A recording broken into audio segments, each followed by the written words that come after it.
Je ne fais pourtant de tort à personne en suivant mon chemin de petit bonhomme. Mais les braves j'en aime pas que l'on suive une autre route que. Non, les braves j'en aime pas que l'on suive une autre route que. Tout le monde médit de moi, sauf les muets, ça va de soi. Hola, com sempre, benvinguts al programa Singulars. Fa gairebé 15 anys, un intel·lectual d'origen gallec va escriure «La mundialització financera ha creat el seu propi estat, un poder sense societat. Aquest rol el fa el mercat.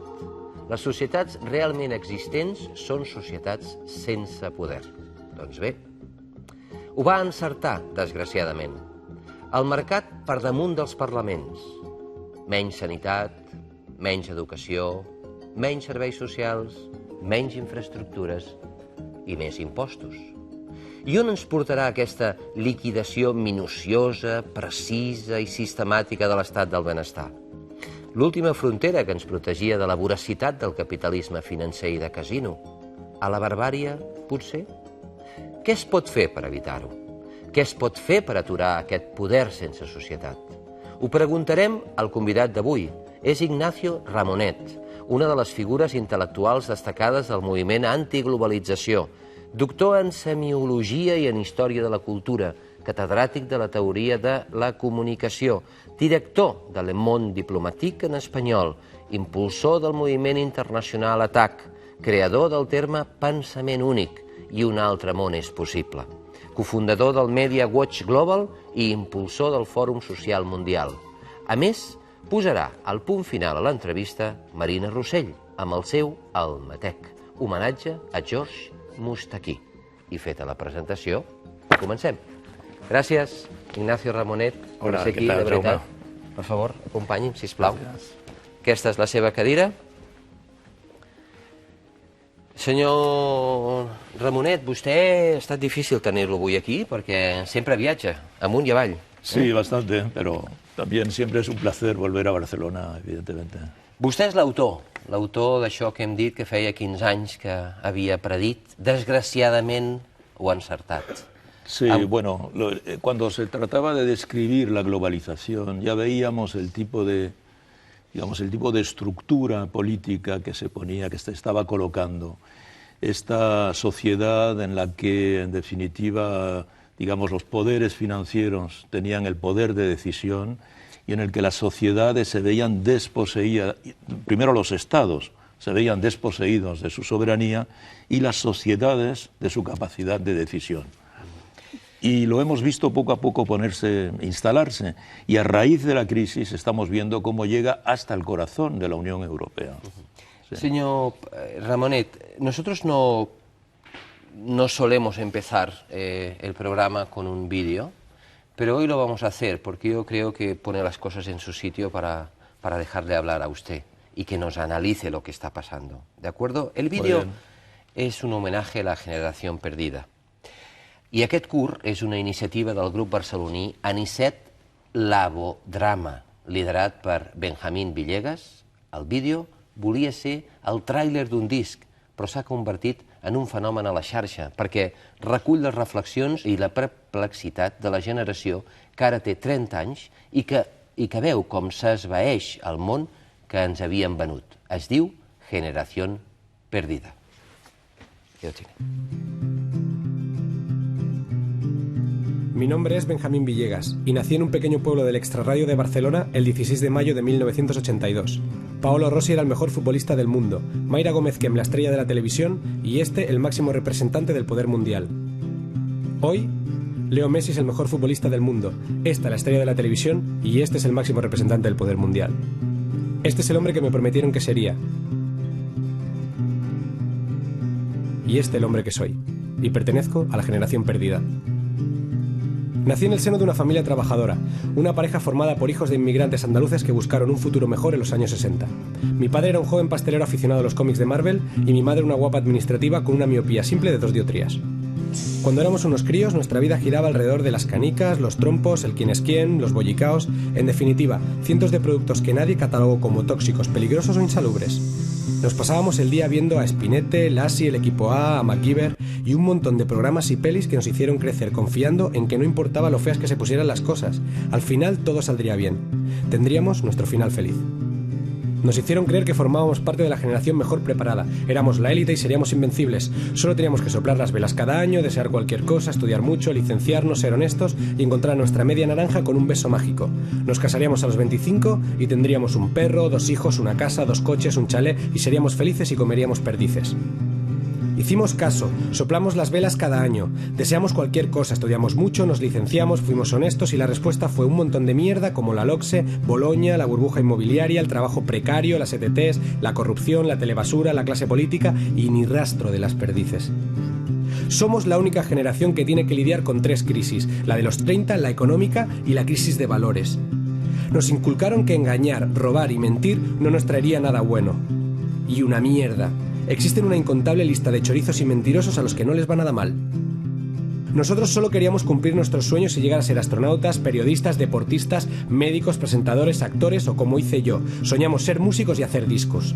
Fui un estudiante modelo. Empecé a compaginar el trabajo y los estudios a los 17 y ahora me veo a las puertas del desempleo. Sin chalet, sin los 2 coches, sin la casa, sin hijos y sin perro. Bueno, el perro sí. Esta es la historia de la generación perdida. Una generación que se quisieron saltar, pero que seguirá buscando su final feliz.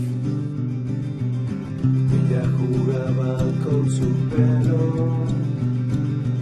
Una generación que se quisieron saltar. Usted es un gran teórico de la comunicación y si me permite una herejía, en este medio se suele convencer más si se apela a los sentimientos que al intelecto. Usted como intelectual apela más al intelecto.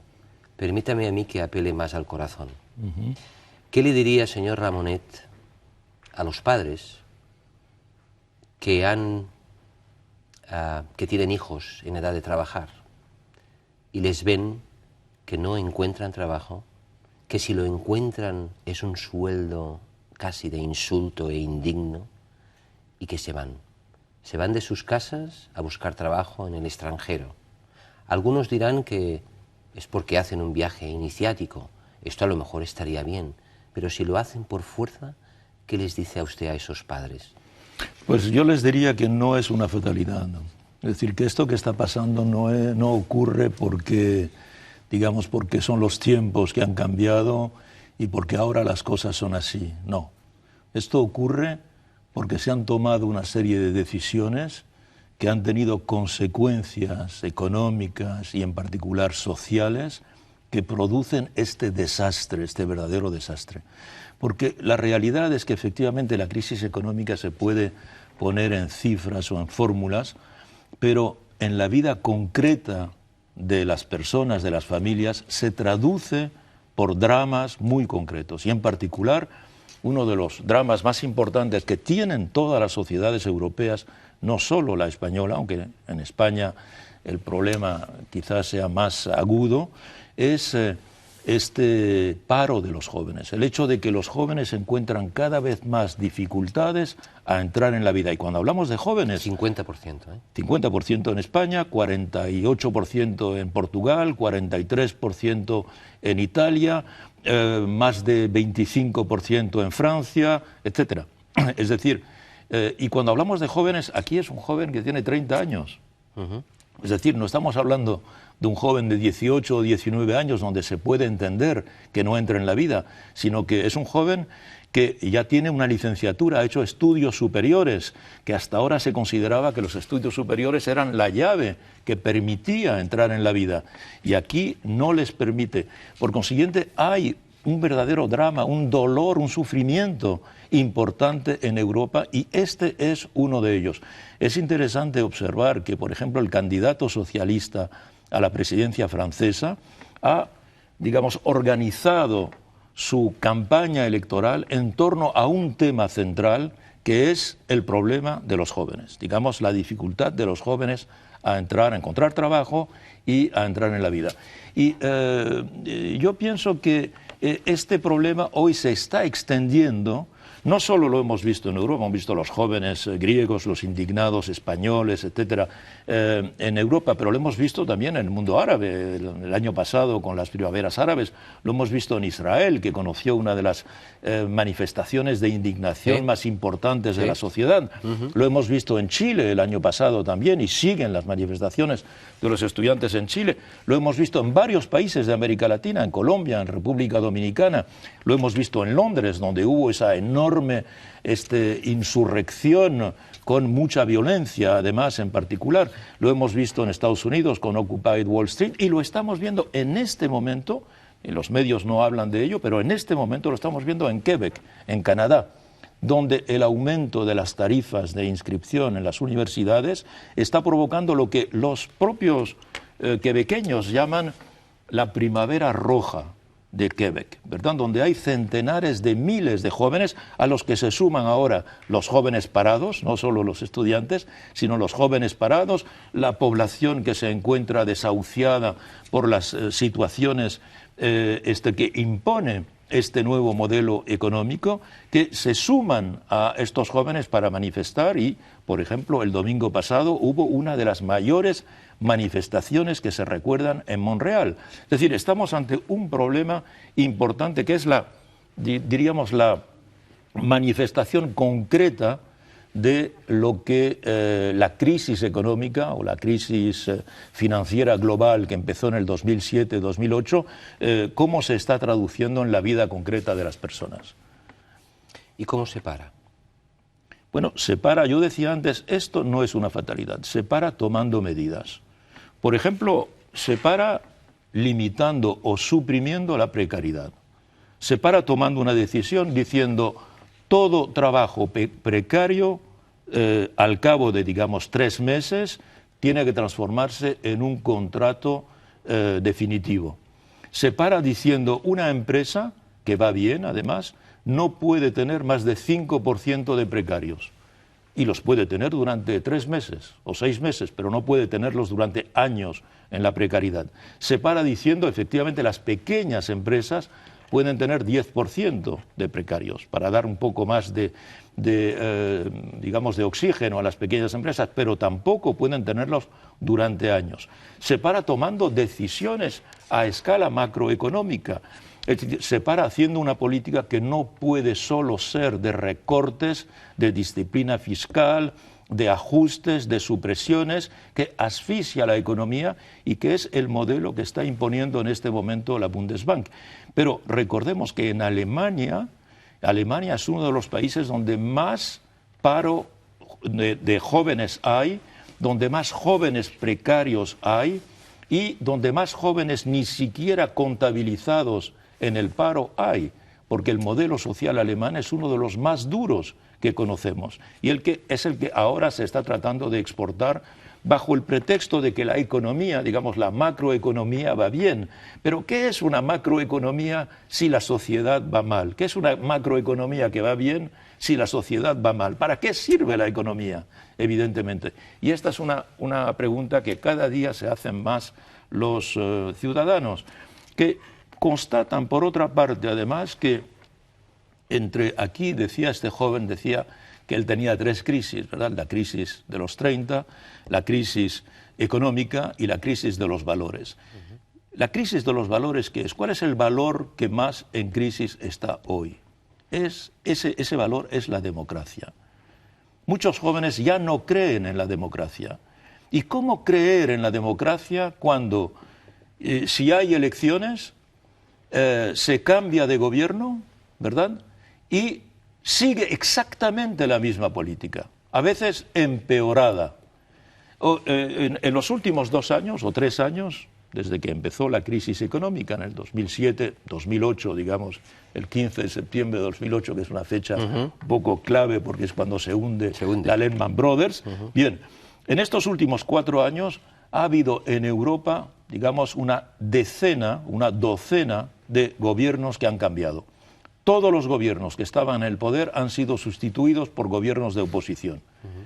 Y todos los gobiernos de oposición han hecho exactamente la misma política económica y social que los precedentes. Entonces, los ciudadanos se dicen, ¿para qué sirve que cambiemos? El ejemplo de España es paradigmático, ¿verdad? Teníamos un gobierno socialdemócrata que a partir de mayo del 2010 decidió hacer una política brutalmente de ajustes, brutalmente antisocial, contraria a la genética política de esa organización política, a su historia y a su tradición, ¿verdad?, que es evidentemente un proyecto de justicia social, sí, sustituido por un partido que había prometido en las elecciones que no subiría los impuestos, que no establecería el copago, etcétera. Desde que hay un nuevo gobierno hay exactamente la misma política prolongada y endurecida, y evidentemente los ciudadanos dicen entonces, ¿para qué sirve la democracia? ¿Para qué sirve que yo vote y que yo cambie de gobierno? Entonces, ¿qué es lo que estamos viendo? Por una parte, desesperación, ¿verdad? Es decir, aumento de la abstención en muchos países de la Unión Europea, aumento del voto en blanco en la Unión Europea, es decir, la voluntad de gente que acude a las urnas pero que no elige porque supone y que la oferta política no es suficiente. Y también la subida en todos los países de la Unión Europea, en esto España es una excepción, por el momento de la extrema derecha. La subida de la extrema derecha, es decir, con soluciones que efectivamente son de una radicalidad en la medida en que proponen bien salirse de la Unión Europea, salirse del euro, etcétera, y eso está subiendo en toda Europa, ya sea en la extrema derecha, ya sea en la extrema izquierda. ¿Por qué? Porque, en definitiva, la democracia no funciona. Esencialmente, ¿por qué no funciona? Porque, en realidad, la construcción europea se ha hecho de tal manera que las estructuras mismas de la Unión Europea exigen ese tipo de política. Es decir, que en realidad vivimos ya en lo que podríamos llamar democracias limitadas, ¿verdad? Es decir, en el que es posible elegir una serie de cosas, pero otras, y en particular las que tienen que ver con la economía o con la moneda, ya no es posible. Por ejemplo, todos sabemos que, digamos, una de las palancas más importantes de la economía es la moneda, sobre la cual un gobierno puede actuar, ¿verdad? Pero ese instrumento fundamental de la soberanía de un Estado ha dejado de existir en la Unión Europea en la medida en que la moneda no depende de ningún gobierno, sino de la BCE, del Banco Central Europeo. Y el Banco Central Europeo obedece al Bundesbank alemán, obedece esencialmente a las consignas de la política alemana. Por consiguiente, y ahí tenemos, digamos, un despojo de la soberanía de los Estados. Pero ahora, con el pacto fiscal, por ejemplo, se está imponiendo la idea de que tiene que haber un déficit de 3% como máximo a partir del año próximo. ¿Por qué 3%? ¿Por qué no 5%? ¿O por qué no 6%? Nos dicen no, porque la economía tiene que estar regida como en las familias. Un buen padre de familia no gasta más de lo que gana. Primero, eso es absolutamente falso. Todos los padres de familia saben que existe una cosa que se llama el crédito y compran pisos a crédito, compran un automóvil a crédito, un crédito moderado, pero tienen crédito. Pagan estudios de hijos a crédito. Pagan estudios de hijos a crédito, etcétera. Cualquier familia normal, digamos, en una sociedad como esta, que es una sociedad capitalista y de mercado, pues tiene créditos. Todas las familias tienen créditos.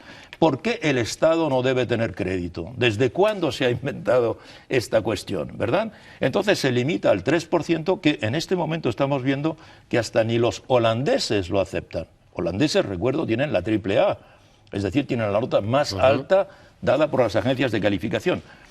Por una parte, observamos que el pacto fiscal en cuestión no da lugar a un debate nacional. Se adopta en las asambleas, en los parlamentos, en el silencio, yo diría, de los parlamentos y fuera de la opinión de los ciudadanos. Todos los pactos fiscales deberían adoptarse con referéndum. Irlanda, por ejemplo, lo hace por referéndum. ¿Por qué España no lo ha hecho? ¿Verdad? ¿Por qué no se está haciendo en los demás países?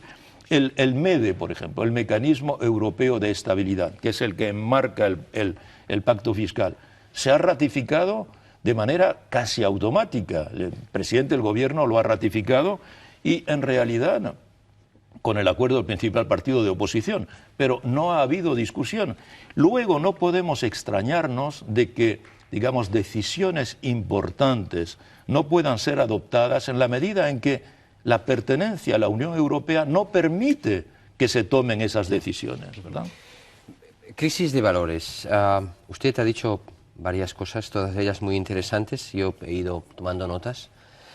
Ha dicho, los jóvenes ya no creen en la democracia. Y yo, a ver si esto es un matiz. ¿En la democracia o en la partitocracia? Bueno, diríamos en la partitocracia, ¿verdad? En la democracia tal como se está expresando actualmente. Es decir, una democracia, como he tratado de explicarlo, realmente limitada hoy día. La democracia hoy día, digamos,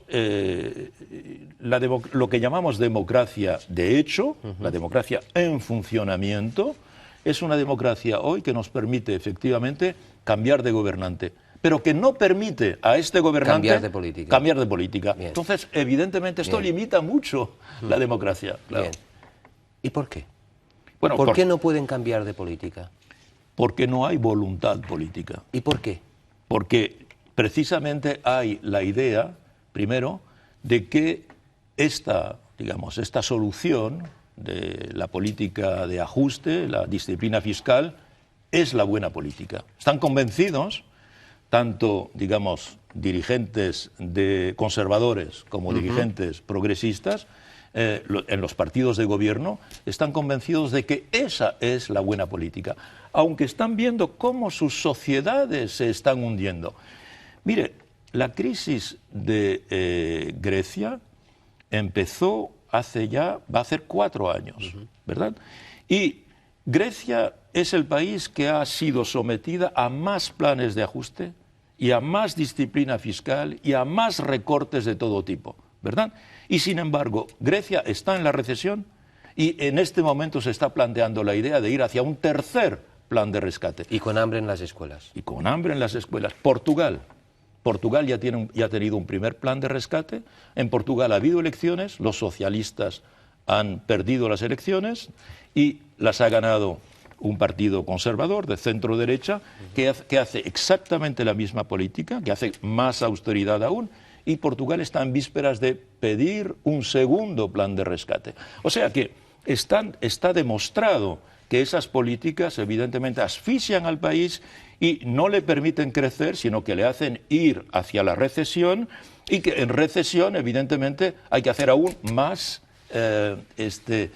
más economías y más ahorros. Es el caso de España.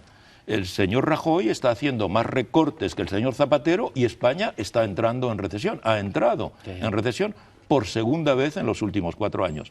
Sí. O sea, cuando yo digo que no hay voluntad política es porque la mayoría de ellos están convencidos de estar bien. Sí, pero fíjese, señor Ramonet, hasta en Estados Unidos no están de acuerdo con esta política de austeridad europea.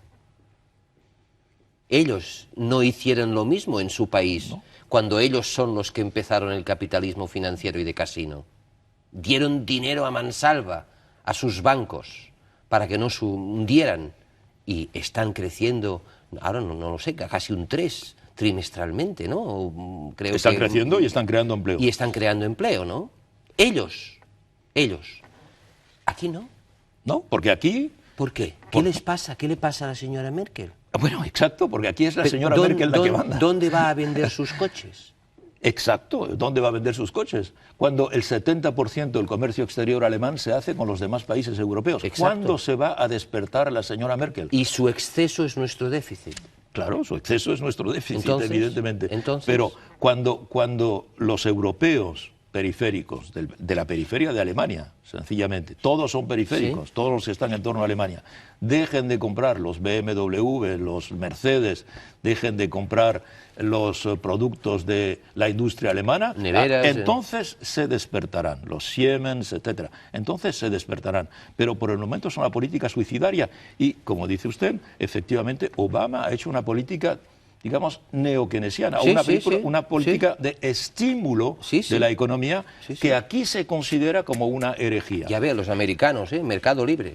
Mercado libre. Pero ¿Hasta cuándo? Hasta que lleguen dirigentes con voluntad política. Y es posible, pero no digamos... llegan. Bueno, veamos, por ejemplo, hasta alguien tan moderado como el señor François Hollande, Sí. ¿verdad?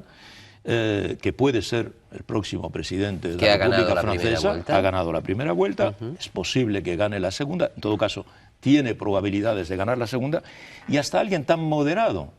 El señor Hollande pertenece, digamos, a una línea centrista dentro de la socialdemocracia, se ha convencido de que si él prolonga la política de austeridad que se está aplicando en Europa, y si hace lo mismo que hizo Papandreou, presidente de la Internacional Socialista, que hizo Sócrates o que hizo Zapatero, le ocurrirá como él. Se transformará en el presidente socialista más impopular de la historia de Francia, en todo caso, y será barrido en las próximas elecciones. Entonces, él actualmente en su programa ha puesto como exigencia que si es elegido, él no va a aceptar el pacto fiscal. Y recordemos que en este momento los holandeses tampoco están aceptando el pacto fiscal, no solo la extrema derecha, sino también la izquierda está planteando la cuestión del pacto fiscal, del que he dicho antes, que es absolutamente importante que haya un debate nacional en torno al pacto fiscal en cada país europeo. ¿Se acuerda de España, de entrada a la OTAN, no? Claro. ¿Puede pasar esto mismo en Francia?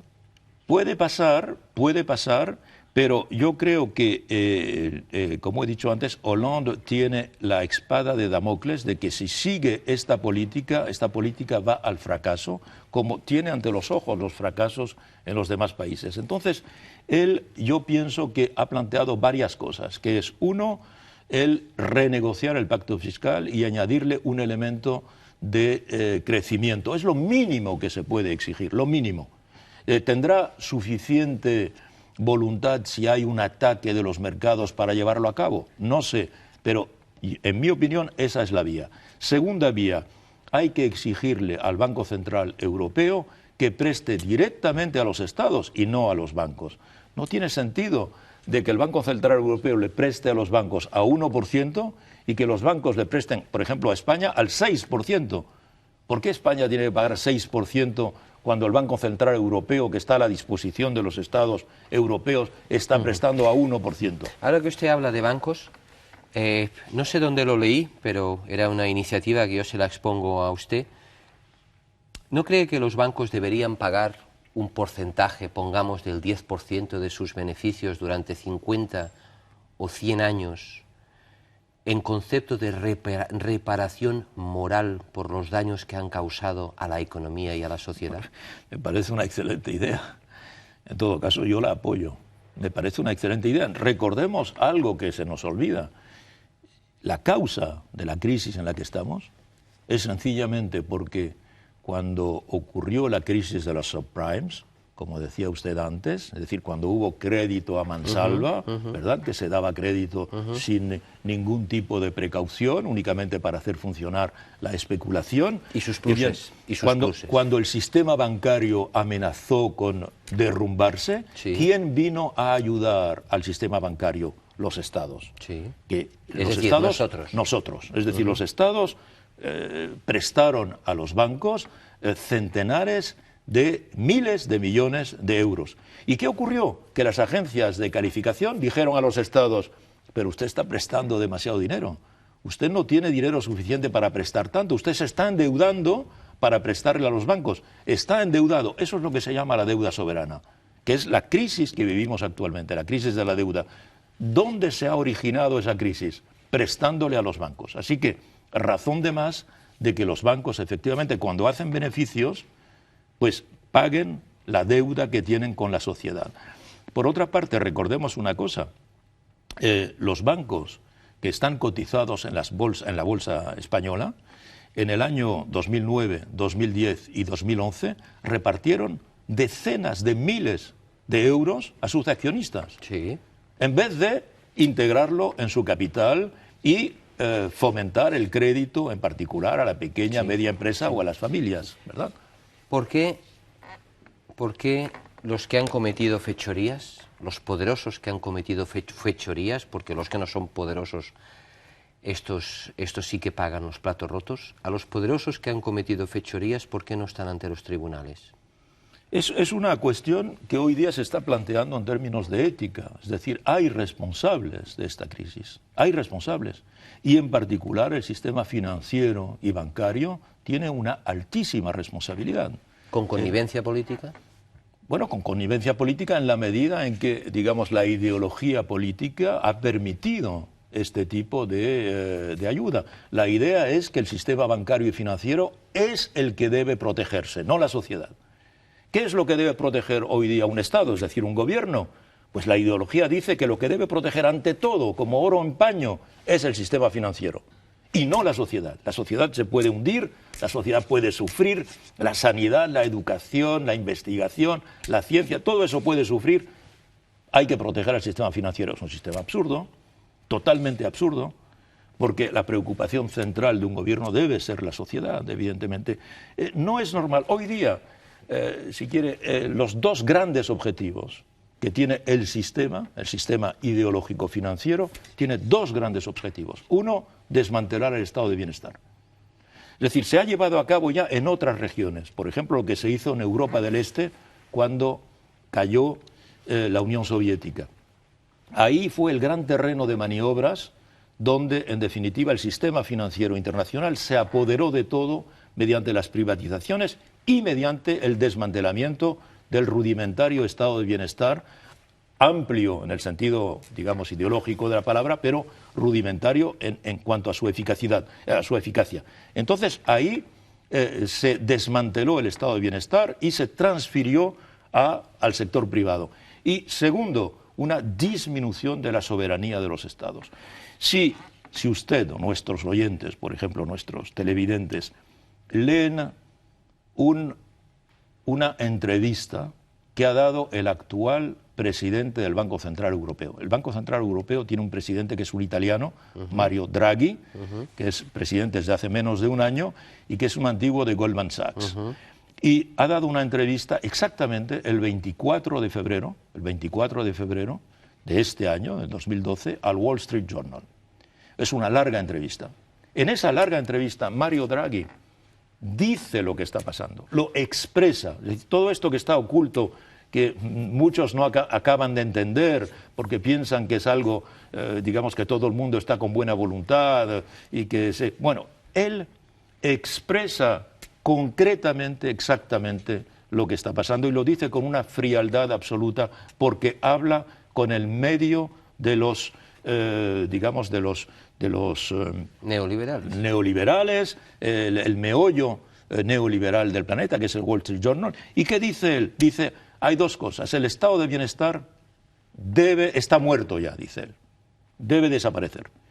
Y cualquier gobierno... ¿Eso dice? Dice exactamente, textualmente. ¿Debe desaparecer? Dice, está muerto. Está muerto. Y cualquier gobierno que no haga los recortes necesarios en el estado de bienestar será inmediatamente atacado por los mercados hasta que corrija su actitud. Y segundo, dice, con el pacto fiscal lo que se está buscando es liberar a los estados de la soberanía nacional. Es decir, se trata de quitarle a los gobiernos la posibilidad de tener voluntad política, como decíamos antes, que no tenga posibilidad, que en realidad estén limitados. El MEDE, que ya se ha aprobado, el Mecanismo Europeo de Estabilidad, prevé que si un gobierno no respeta el déficit del 3%, a ese gobierno se le retira la soberanía de su política económica. Y la Unión Europea envía aquí una comisión, una especie de alto comisariado, que se instala en la capital del país y que desde allí pilotea la economía y la política económica de ese país y presupuestaria. Es decir, se le arrebata al Parlamento Nacional, a la Asamblea Nacional que hemos elegido, se le arrebata la posibilidad de dirigir la economía. ¿Pero qué es un gobierno que no tiene la maestría de su presupuesto o de su economía? Nada. No es que no sea nada, es que ese gobierno es un protectorado. Sí, sí. Es un protectorado. Como Grecia hoy día ya no es un Estado soberano, sino que es un protectorado europeo. Pues en eso se están convirtiendo los estados europeos. Pero Ignacio, ¿qué quieren? ¿Que nos paguemos la bala que nos va a ejecutar como a los chinos? Bueno, ¿Eso es lo que quieren? ¿Y que hagamos un programa de televisión, y ahora hablaremos de los medios, por cierto, muy seguido en China, de los condenados a muerte? Claro. ¿Esto es lo que quieren? ¿Que nos paguemos la bala? Yo pienso que ellos tienen una miopía política porque las sociedades aguantan y aguantan, pero llega un momento en que estallan, ¿verdad? Y ahora hemos llegado al momento en que las sociedades están estallando. Han empezado los jóvenes, lo hemos visto en el vídeo y lo hemos visto en las manifestaciones que ha habido. Hemos visto que ha habido países con manifestaciones duras. En Grecia ha habido manifestaciones muy duras. En Grecia hay elecciones el 6 de este mes, el 6 de mayo. ¿Y los extremos, quién va a salir? Porque Grecia va de familia en familia. Va de familia en familia, pero los extremos están subiendo muchísimo. La extrema derecha y la extrema izquierda están subiendo muchísimo. Y por consiguiente hay una especie de hartura general que se va a transformar, se va a materializar de alguna manera, porque las sociedades, lo hemos visto en los años 30, llega un momento en que, digamos, la desesperación de la gente encuentra un canal político no forzosamente razonable y, por consiguiente, se producen estallidos. Y por eso, además, estos gobiernos estamos viendo que por una parte llevan a cabo estas políticas tan duras para la sociedad y por otra parte están armándose jurídicamente para impedir que las libertades puedan ejercerse, para sancionar cualquier tipo de manifestación o endurecer las leyes que organizan la libre expresión de los ciudadanos. Yo, de verdad, a veces, no sé, puedo pecar de inocente, ¿no? Pero yo, que no he perdido la fe ni en la política ni en muchos políticos, considero que hay políticos, incluso de derecha, que ven que lo que se está haciendo no es correcto. Seguro, seguro. Evidentemente. Y lo que yo me pregunto es por qué ninguno de ellos se ha atrevido aún a dar un paso al frente y decir, como decimos en catalán, prou. Eso es lo que me pregunto. ¿Por qué? Porque los hay, que son muy dignos. Los hay. El problema es que quien tiene que hacerlo es un jefe de gobierno. No solo un político aislado que puede expresarse. ¿Por qué no hay ningún jefe de gobierno que diga, prou, Hasta dimito, ahora. se acabó, basta, no puedo más? Bueno, eso es lo que tenía que haber hecho, por ejemplo, José Luis Rodríguez Zapatero. Ya, ¿por qué no lo hizo? Bueno, tenía que haber En vez de dimitido, mentir, sencillamente dimitido, decir, no he sido elegido para esto. En vez de mentir. En vez de mentir, en vez de inclinarse y aplicar una política que no es de la tradición de su organización. Exacto. Y lo mismo tenía que haber hecho Papandreou, que además tenía muchas razones en la medida en que descubrió que digamos, las cuentas que recibía en herencia eran totalmente falsificadas. Y en particular había contribuido a falsificarlas el actual presidente del Banco Central Europeo, el señor Mario Draghi, sí, que en aquel momento era economista de la Goldman Sachs, ¿verdad? Sí, pero estamos llegando a ese límite. Estamos llegando, por ejemplo, si mañana el presidente francés, que tiene una importancia considerable en la medida en que Alemania no puede moverse por razones históricas sin tener como coartada, por lo menos, a Francia asociada a su política, si Francia se planta, esta política deja de tener la vigencia que tiene actualmente. ¿Tendrá el señor Hollande, si es elegido, la suficiente, digamos, el suficiente talante, la suficiente personalidad para oponerse a la señora Merkel? Tiene que saberse empujado por la propia sociedad. La sociedad, de ahí la importancia de la expresión libre de la sociedad cuando manifiesta un deseo de otra política. Pero claro, a condición de que la sociedad esté informada de lo que pasa. Si usted interroga, yo pienso, a 10 españoles en una encuesta sobre el MEDE, por ejemplo, ni siquiera saben lo que es. Ni siquiera debe haber 0,5% que sepa lo que es, cuando es algo que determina la política española. Sí. Expresión libre. Usted es un teórico de la comunicación, como hemos dicho antes. ¿Cómo ve a los medios en esta crisis? ¿Qué papel estamos jugando? Los medios tienen una alta responsabilidad en lo que está pasando. Los medios tradicionales, ahora es muy... Sí. Hay que distinguirlos de las redes sociales. No, los tradicionales. Sí. Entonces, los medios tienen una alta responsabilidad por esto, ¿verdad? Primero porque no han acompañado con suficiente lucidez. Yo digo, por ejemplo, para no hablar de otras épocas, cuando hubo el Tratado de Lisboa ocurrió igual. No hubo un gran debate nacional en torno al Tratado de Lisboa, que en definitiva condicionaba gran parte. Lo que hay que saber, lo que los ciudadanos tienen que saber es que el 70% de las leyes de un país, el 70% de las leyes de España se determinan en Bruselas. Sí. Es decir, que el límite de actuación del gobierno español es muy limitado. Es más limitado que un gobierno autónomo con respecto al gobierno central en el Estado español. Y por consiguiente, efectivamente, el Tratado de Lisboa tenía que haber dado lugar a un gran debate nacional, a un gran debate político en la Asamblea y en la sociedad. No lo hubo. Los medios, al contrario, trataron de, disimular la importancia, porque el objetivo era integrarse en Europa, construir Europa. Todos somos favorables a la construcción europea, pero no a una Europa que aplasta a las sociedades, no a una Europa que, impone un sufrimiento inútil a las sociedades. Y a una Europa sin debate. Y una Europa sin debate. El mecanismo europeo de estabilidad, ¿qué debate ha habido? ¿Dónde ha habido la prensa nacional, la televisión, que ha dado lugar a un debate sobre el mecanismo europeo de estabilidad? Cuando las consignas oficiales de la Comisión Europea, del Consejo Europeo, es decir, el Consejo de los jefes de Estado y de Gobierno, es que sean adoptados con el mínimo debate posible. Estamos hablando en términos concretos, con el mínimo debate posible. Y sin referéndum. El único país que hace referéndum es Irlanda, que habría que hacer lo mismo. No por el referéndum en sí, sino porque todo referéndum supone debate público.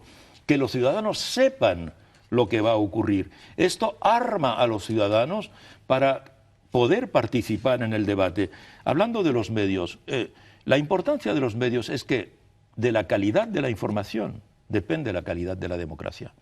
Si los ciudadanos no tienen suficientes argumentos, no disponen de suficientes argumentos, contradictorios, obviamente, contradictorios, a favor, en contra, etcétera, matizados, pues ¿cómo se van a hacer una idea sobre algo tan importante como el pacto fiscal, por ejemplo? Pero el pacto fiscal no es algo abstracto, repito.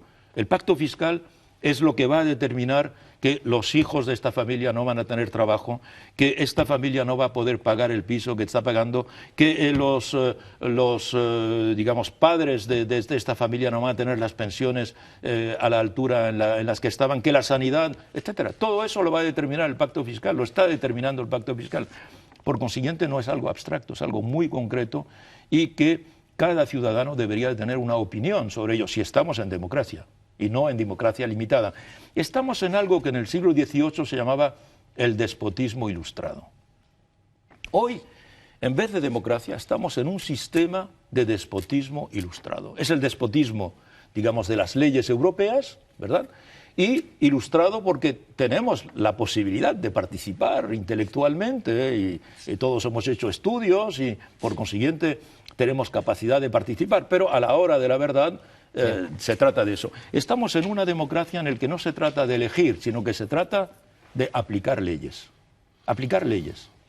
Las leyes existen, ellas no se pueden discutir. Están fuera de la posibilidad de discusión de los ciudadanos o de sus representantes legítimos en las asambleas nacionales. ¿Y para qué se eligen? Bueno, para que apliquen las leyes. La pueden aplicar de esa manera o de otra, pero la ley se aplica de esa manera.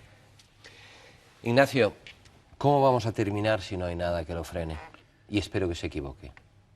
Bueno, yo creo que hay mucho que hacer. Yo creo que los ciudadanos tienen que apoyar soluciones que existen, que son posibles.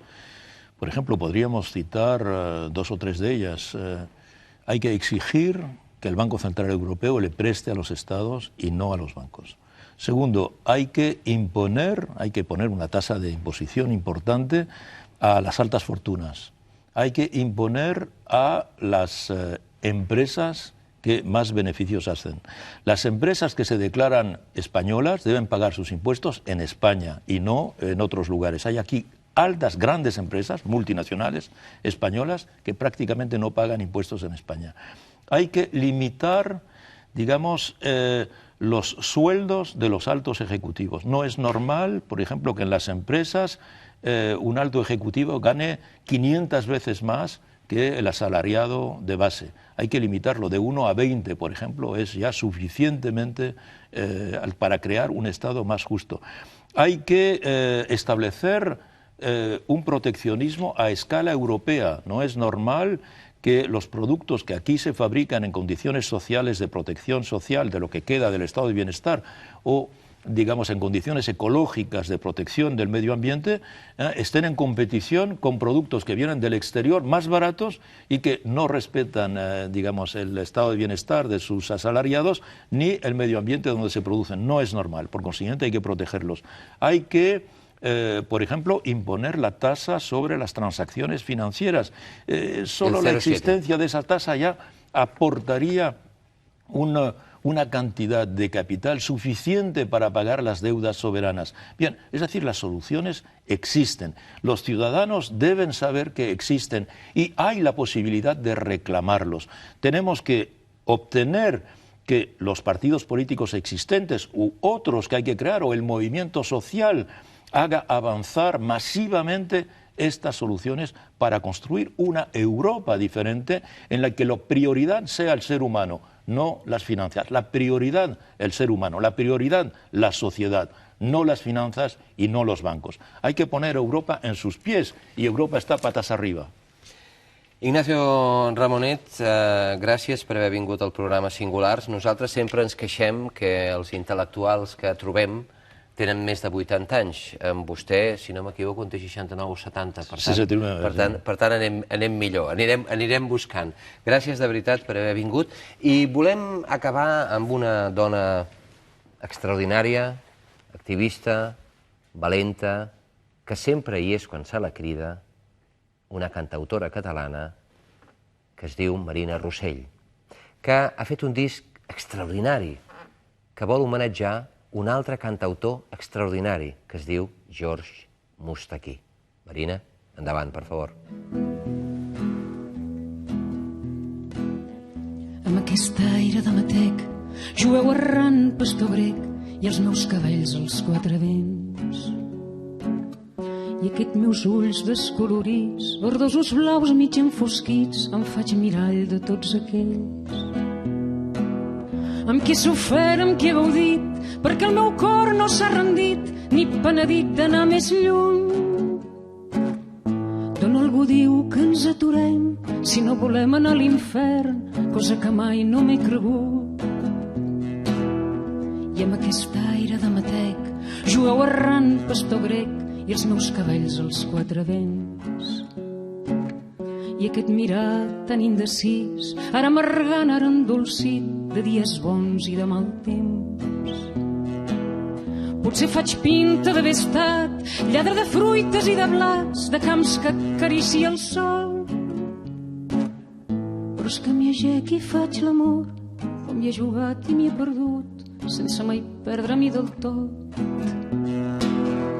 I amb aquest aire de matec, jueu errant, pastor grec, i els meus cabells als quatre vents. Vinc a trobar-te i a sentir com és d'immens aquest camí que encara tornaria a fer. Camí de totes les olors, del gessamí dels meus records, d'Alexandria i d'Istanbul.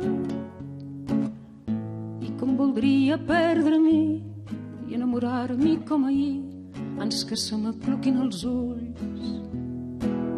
I com voldria perdre-m'hi i enamorar-m'hi com ahir, ans que se m'acloquin els ulls.